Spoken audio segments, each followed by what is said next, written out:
this is Lachette from Scarlet Moon Creations, and I'm back with the YouTube Pagans ABCs to do the letter R, and for R we're doing rites and rituals. This will probably be a relatively short video because it's a broad yet it's a broad topic, but there's not tons to say about it. And there's just this bad habit I have in my videos of looking for more things to say and then they become really long. So to avoid that, I'm just gonna go right in. So let's start by defining ritual. According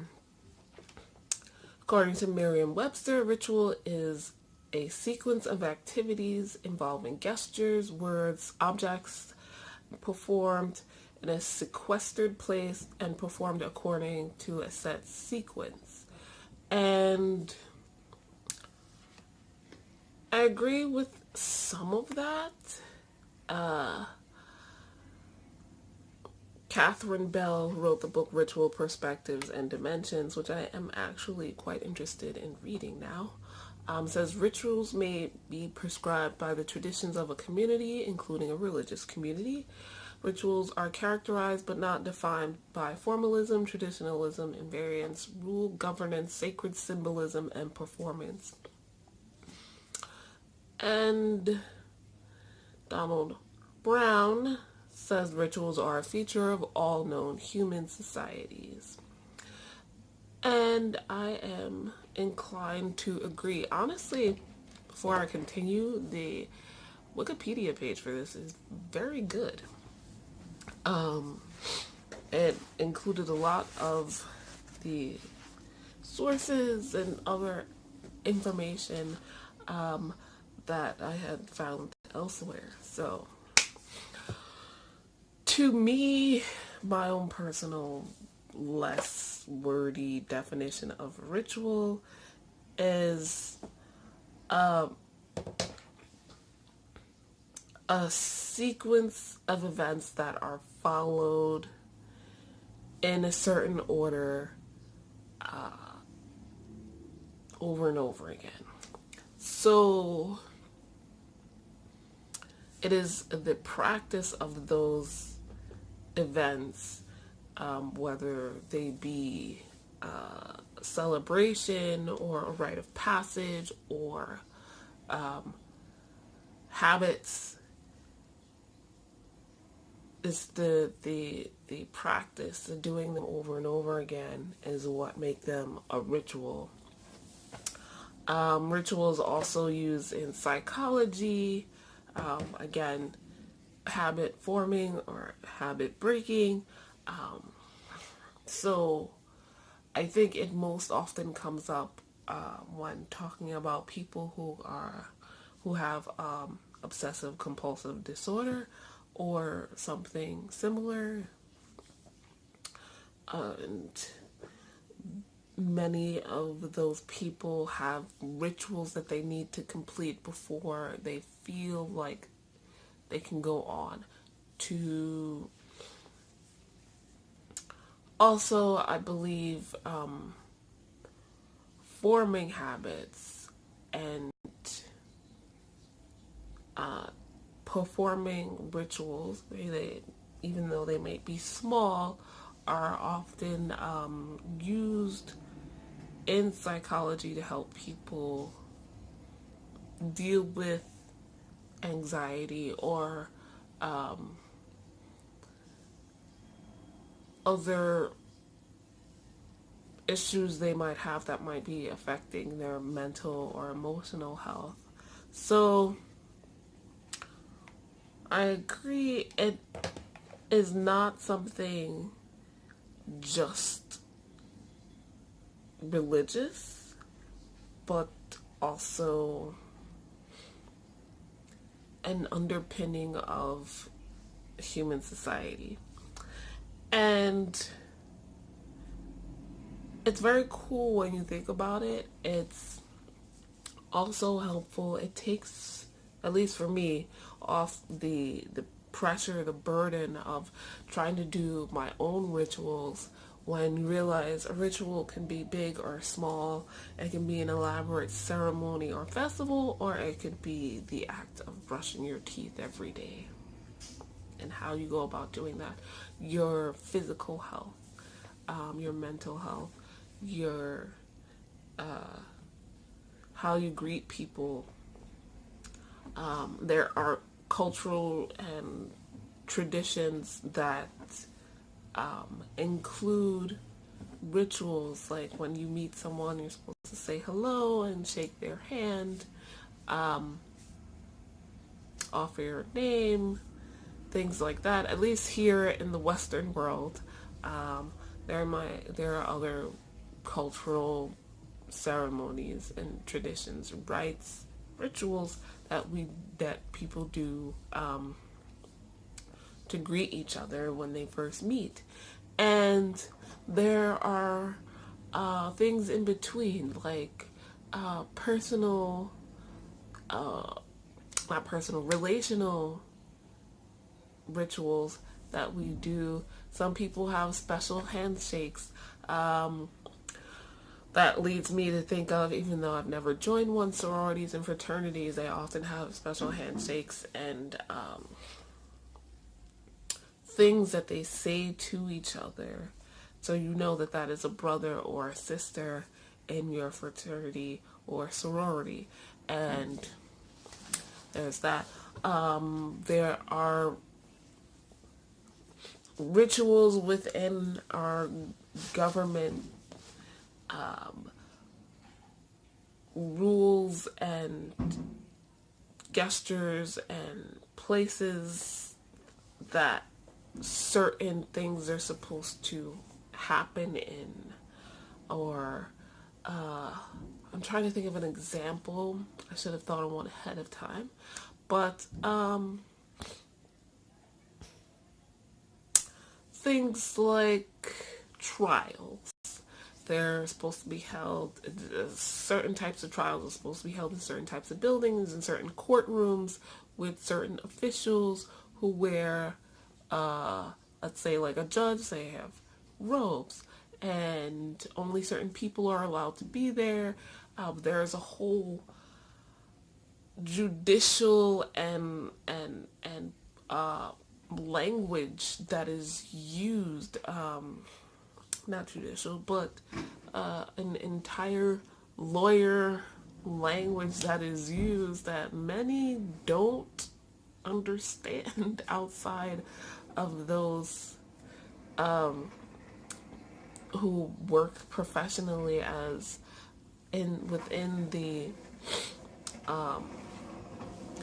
judicial branches of the government, or as lawyers and other people in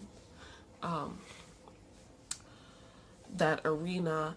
And so they have their own traditions, their own rituals that they do, that are performed over and over and over again, that are taught the same way over and over and over again. That doesn't mean to say that you can't create your own rituals.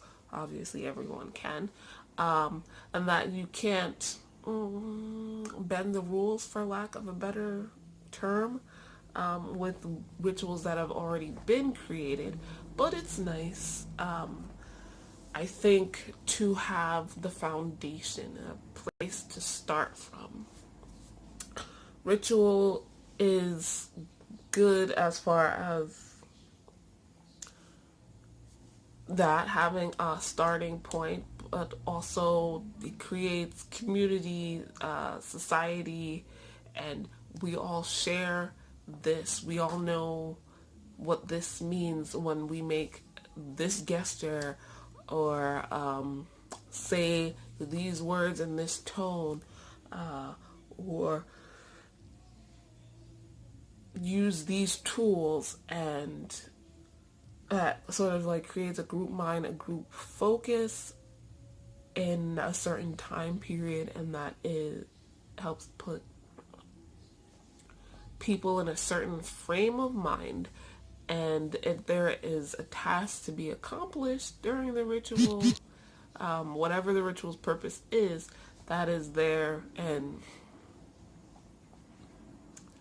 it is that much easier because everyone has learned the ritual, or most people have learned enough of the ritual to be able to participate or lead others who do not know said ritual.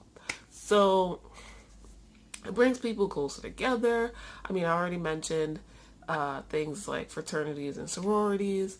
The rituals are literally for that very purpose, for you to think of those people as your brothers and sisters. They've gone through similar things. They have similar values and potentially similar morals. And so you are automatically closer to those people. If you go anywhere that you find those people, you know that you have something in common thanks to those rituals. Bringing it back to paganism, to religion, like the Catholic Mass is probably the world's most well-known ritual. It is done pretty much the same way all over the world by various Catholic priests, and that creates that harmony, that group mind, that we are all worshiping the Catholic God, and his son Jesus, and the Holy Spirit in the same way. And that's a power all on its own. A form of magic, if you will. And speaking of magic, bringing it into paganism, specifically witchcraft, which is what I practice. Rituals are of various kinds. Again, ways to celebrate deity, the seasons, rites of passage, and to perform magic, to pretty much do anything to show devotion. And this ties in very closely with my video about practice. Rituals require practice because you're trying to do something similar over and over and over again, and that in the process of it being a ritual, it becomes a practice. And I like that. I mentioned rites of passage, and as an event planner professionally, I quite enjoy those. I like rituals and ceremonies in general. They can be performances or they can be very simple, and the different ways that you can cobble together a ritual is forever fascinating to me. And so while I like the idea of having a set of rules or gestures or tools to use, I also like the idea of tweaking rituals, of changing it up a little bit depending on the person or the time, the season, the purpose, and that makes it a little bit different while still having the structure, the basic structure being the same. And us all being human beings, rites of passage, I think, are both the most flexible as far as rituals go, but also the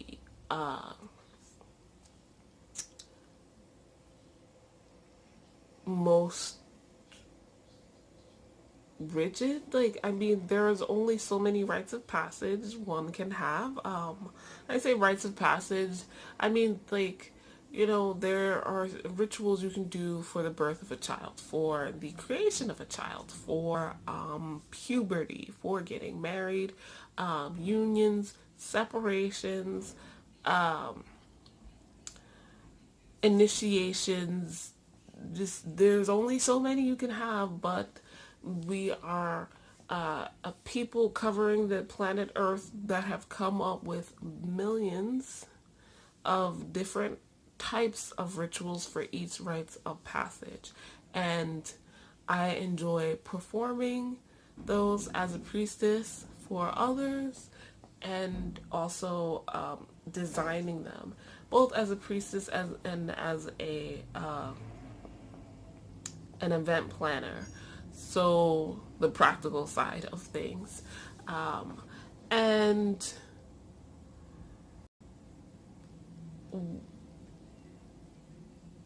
it is something I will always enjoy immensely as far as my personal practice goes.